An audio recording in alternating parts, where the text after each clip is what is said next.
ना धर्माच्या नावावर जगा, ना धर्माच्या नावावर मरा. मित्रांनो, ना धर्माच्या नावावर जगा, ना धर्माच्या नावावर मरा.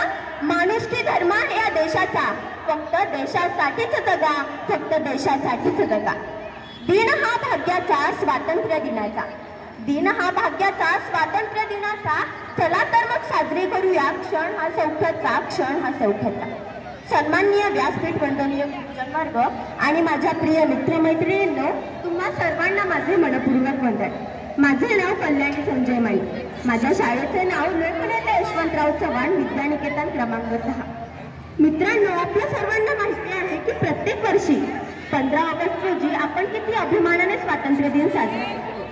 मात्र 1947 साली आपल्या भारताला इंग्रजांच्या गुलामीतून स्वातंत्र्य मिळाले. आपल्या देशाला स्वातंत्र्य मिळवण्यासाठी अनेक महान स्वातंत्र्य सैनिकांनी संघर्ष केला व बलिदान दिले.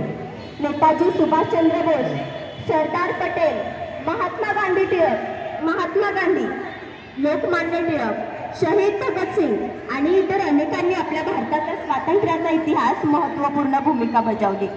परंतु स्वातंत्र्य म्हणजे काय? स्वातंत्र्य म्हणजे दुसऱ्याच्या नियंत्रणातून किंवा प्रभावातून मुक्त होणे. आणि म्हणूनच 15 ऑगस्ट हा दिवस भारताच्या इतिहासातील फार महत्त्वाचा दिवस आहे. या दिवशी शाळा, महाविद्यालय व कार्यालयांमध्ये आपल्या राष्ट्रध्वजाचा आरोहण विधी होतो व राष्ट्रगीत गायले जाते. आपल्या मातृभूमीच्या स्वातंत्र्यासाठी ज्या थोर वीरांनी आपल्या प्राणांची आहुती दिली त्या वीरांना माझे शतशः प्रणाम. मित्रांनो, या देशाचा नागरिक म्हणून आपले हे काही कर्तव्य आहे. आपण आपल्या देशाप्रती निष्ठावान, प्रामाणिक व समर्पित राहिले पाहिजे. आपल्या राष्ट्रीय वंशाचे संरक्षण व सन्मान करणे ही आपली जबाबदारी आहे.